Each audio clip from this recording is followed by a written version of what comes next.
বাড়িতে এত কাজ করার পরেও কটা বাড়ির বউ বাড়ির লোকের মন পেয়েছে বলো তো? এটা শুধু কথার কথাই যে বাড়ির বউরা নাকি লক্ষ্মী, কিন্তু আসলে তারা মনে মনে ওদের বাড়ির বউদেরকে অলক্ষ্মীই ভাবে।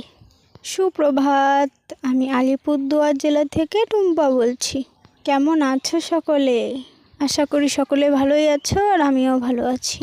তো সেদিন ছিল বাড়িতে লোক, তাই বাড়ির রান্নাটা একটু দেরিতেই চাপিয়েছি। উনানে চাপিয়েছি ভাতটা, কারণ বাড়িতে লোক ছিল আর অনেক রান্না করতে হতো, তাই আমি উনানেই বসিয়ে দিয়েছি। আর আমার উনানে রান্না করতে ভীষণ ভালো লাগে। সব রান্নার ভিডিও আমি করতে পারিনি। সেদিন বাড়িতে রান্না হয়েছিল কুমড়ো দিয়ে ডাল, কুমড়োর বড়া, আর ছিল চিকেন।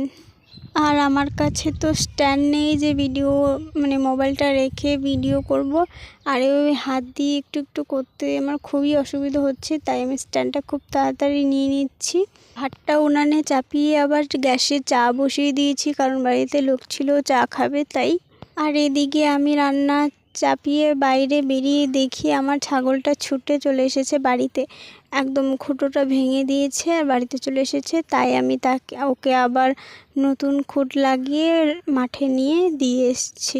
আর আমরা তো সারা বছর আমাদের জমির ধানই খাই, তো তার জন্য তোমরা তো সবাই জানো আমাদের বাড়িতে মেশিন আছে ধান ভাঙানোর, তো সেখান থেকে চালটা ভেঙে দিয়েছে আর আমি ভালো করে পরিষ্কার করে নিচ্ছি চালটা।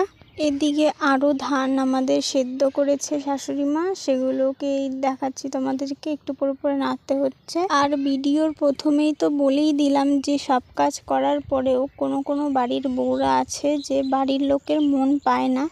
সেটা সবার বাড়ির ক্ষেত্রে নয়, কোনো কোনো বাড়ির। তোমরা কারা কারা এমনভাবে ধান সেদ্ধ করে খাও অবশ্যই কমেন্টে জানিও।